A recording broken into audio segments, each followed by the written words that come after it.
Hello friends, welcome to R channel. Happy parenting happy life. எல்லோரும் எப்படி இருக்கீங்க? நல்லா இருக்கீங்களா? நம்மளோட சேனலில் வந்துட்டு நம்ம இன்றைக்கி ஒரு முக்கியமான ப்ரெக்னன்சி வீடியோ தாங்க பார்க்க போகிறோம். நம்மளுக்கு வந்துட்டு குளிர்காலம் ஸ்டார்ட் ஆகிடுச்சு இல்லைங்களா?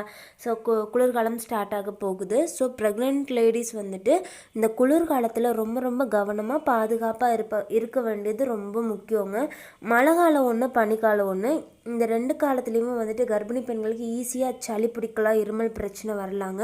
இந்த சளி இருமல் வந்துட்டு கண்டிப்பாக கர்ப்பிணி பெண்களுக்கு வரவே கூடாது. வந்தால் ரொம்ப டேஞ்சருங்க. ஏன்னா நார்மலாக இருக்கிறப்பவே நம்மளுக்கு சளி பிடிச்சிருச்சுன்னா நம்மளோட ஒரு வாரம் ரொம்ப தொல்லை பண்ணும். இதுவே வந்து ப்ரெக்னென்ட் டைமில் வந்துட்டு சளி இருமல் வந்துச்சு அப்படின்னா நம்ம அதுக்கு வந்து எந்த ஒரு மெடிசனும் சளி இருமலுக்கு எடுத்துக்க முடியாதுங்க. ஏன்னா நம்ம சளி இருமலுக்கு வந்துட்டு மெடிசின் எடுத்துக்கிறோம்னா அது குழந்தைய பாதிக்கலாம் அப்படின்னு சொல்லி டாக்டர் சொல்லுவாங்க.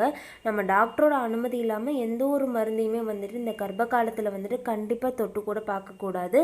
சரி, இந்த சளி இருமல்லாம் பிடிக்காமல் வந்துட்டு நம்ம பாதுகாத்துக்கணும். இந்த பனிக்காலத்தில் நம்ம எப்படிலாம் கேர் பண்ணிக்கலாம் நம்மளே அப்படின்னு சொல்லிட்டாங்க நான் இந்த வீடியோவில் சொல்ல போகிறேன்.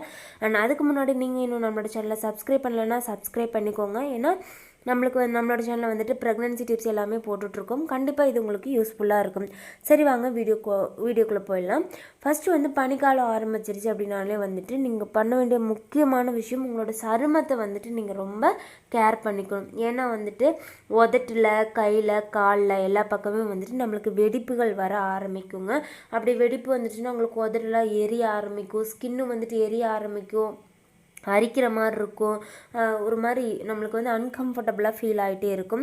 அதே மாதிரி இதுக்கு நம்ம என்ன பண்ணணும் அப்படின்னா வந்துட்டு கண்டிப்பாக வந்துட்டு இந்த ப்ரெக்னென்ட் டைமில் வந்துட்டு நான் வயிற்றுக்கு ஆயில் மசாஜ் பண்ணணும்னு சொல்லியிருக்கிறேன். நீங்கள் இன்னும் அந்த வீடியோ பார்க்கலன்னா நான் ஐகார்ட் பட்டனில் லிங்க் கொடுக்குறேன், நீங்கள் பார்த்துக்கோங்க. என்ன ஆயில் போட்டு பண்ணணும், எப்படி மசாஜ் பண்ணணும்னு பார்த்துக்கோங்க.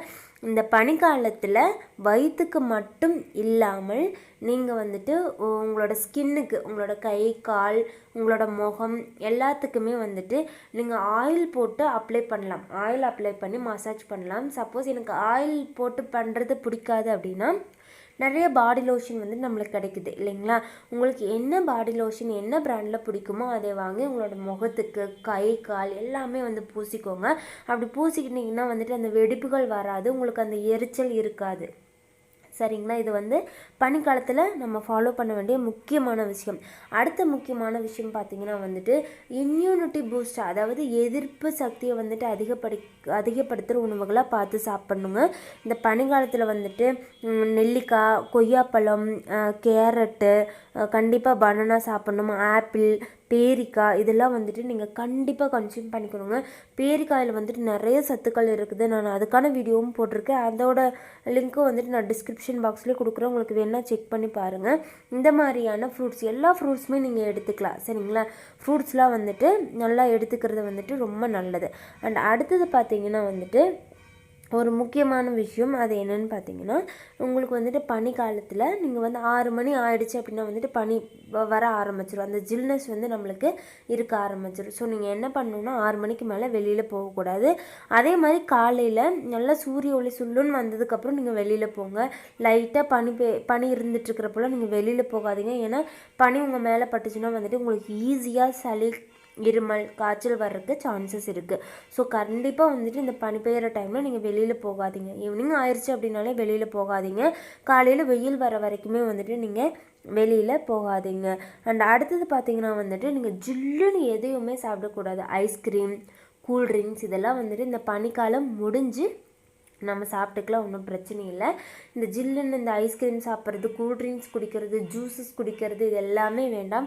ஐஸ் போட்டு குடிக்கிறது எல்லாமே அவாய்ட் பண்ணிடுங்க. அதே மாதிரி தண்ணி பார்த்திங்கன்னா வந்துட்டு ஃப்ளாஸ்கில் நல்லா இளஞ்சூட்டில் வெதுன்னு தண்ணி வச்சுக்கோங்க. ரொம்ப சூடாக இருக்கக்கூடாது, வெதுன்னு லைட்டாக சூடாக இருக்கிற மாதிரி ஃப்ளாஸ்கில் ஊற்றி வச்சுக்கிட்டிங்கன்னா உங்களுக்கு தண்ணி வந்துட்டு அப்பப்போ குடிச்சிக்கலாம். ஏன்னா இந்த பனிக்காலத்தில் நீங்கள் வெளியில் பாட்டில் ஊற்றி வைக்கிறப்போ வந்துட்டு தண்ணி ரொம்ப சில்லுன்னு ஆகிடும். ஸோ அதை குடிக்க வேண்டாம். சில்லுன்னு வந்துட்டு எதுவுமே நீங்கள் கன்சியூம் பண்ணிக்க வேண்டாம்.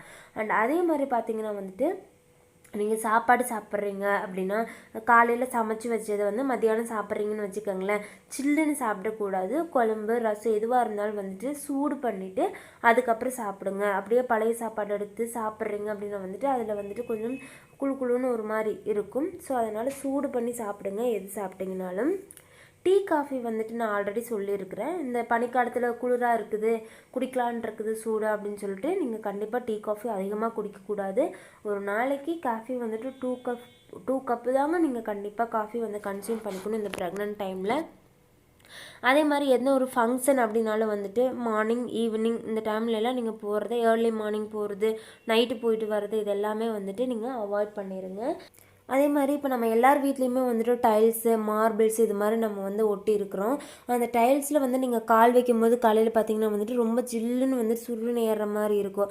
ஸோ நீங்கள் என்ன பண்ணுறீங்க அப்படின்னா வந்துட்டு வீட்டுக்குள்ளேயே நீங்கள் போட்டுக்கிற மாதிரி, வீட்டுக்குள்ளே போட்டுக்கிறதுக்கு மட்டும் ஒரு ஸ்லிப்பர் வந்து இந்த ப்ரெக்னன்சி டைமில் நீங்கள் யூஸ் பண்ணுங்கள். அந்த ஜில்னஸ் போனதுக்கப்புறம் மதியானம்லாம் கூட சும்மா வெறும் காலில் நடந்துக்குங்க. காலையில் நைட்டு அந்த ஜில்லுன்னு இருக்கிற சமயத்துலலாம் வந்துட்டு நீங்கள் வெறும் காலில் நடக்காமல் அந்த ஸ்லிப்பர், அதாவது வீட்டுக்குள்ளேயே போட்டுட்டு நடக்கிற மாதிரி ஒரு ஸ்லிப்பர் வச்சுக்கோங்க. அதை போட்டுட்டு நடங்க. இல்லைன்னா சாக்ஸ் கூட நீங்கள் யூஸ் பண்ணலாம். சாக்ஸ் யூஸ் பண்ணிங்கனாலும் வந்துட்டு உங்களுக்கு அந்த ஜில்னஸ் வந்து மேலே ஏறாது, நல்லா வெதுப்பாக இருக்கிற மாதிரி இருக்கும். அதே மாதிரி வந்துட்டு நைட்டு தூங்குறப்போ உங்களுக்கு குளிராக இருக்கும் அப்படின்னு வந்து ஸ்வெட்டரு, அதே மாதிரி ஸ்கார்ப்பு இதெல்லாம் வந்துட்டு போட்டுக்கோங்க. அந்த ஈவினிங் ஆகிடுச்சு அப்படின்னா உங்களுக்கு குளிருது அப்படின்னாலே வந்துட்டு ஸ்கார்ப்பில் போட்டுக்கோங்க. உங்கள் காதில் தான் வந்துட்டு குளிர் போகுங்க. ஸோ அந்த காதை வந்துட்டு கவர் பண்ணுற மாதிரி ஸ்கார்ப்பில் போட்டு நல்லா கவர் பண்ணி வச்சுக்கோங்க. அதே மாதிரி இந்த பனிக்காலத்தில் உங்களுக்கு சளி பிடிக்காமல் இருக்கிறதுக்காக டெய்லியுமே வந்துட்டு கொஞ்சம் துளசி, கொஞ்சம் வந்துட்டு ஒரு 5-6 இலை துளசி பறித்து காலையில் சாயங்காலம் கழுவிட்டு வந்துட்டு நீங்கள் அப்படியே போட்டு மென்று சாப்பிடுங்க. இந்த சளி இருமல் எந்த பிரச்சனையுமே வந்துட்டு நம்மளுக்கு இந்த ப்ரெக்னன்சி டைமில் இல்லாமல் இருக்கும். ஓகேங்க, இந்த டிப்ஸ்லாம் வந்து உங்களுக்கு கண்டிப்பாக யூஸ்ஃபுல்லாக இருக்குன்னு நம்புகிறேன். நான் வேறொரு நல்ல தகவலோடு உங்களை மீட் பண்ணுறேன். கண்டிப்பாக நம்மளோட சேனலை நீங்கள் சப்ஸ்கிரைப் பண்ணி வச்சுக்கோங்க. தேங்க்யூ.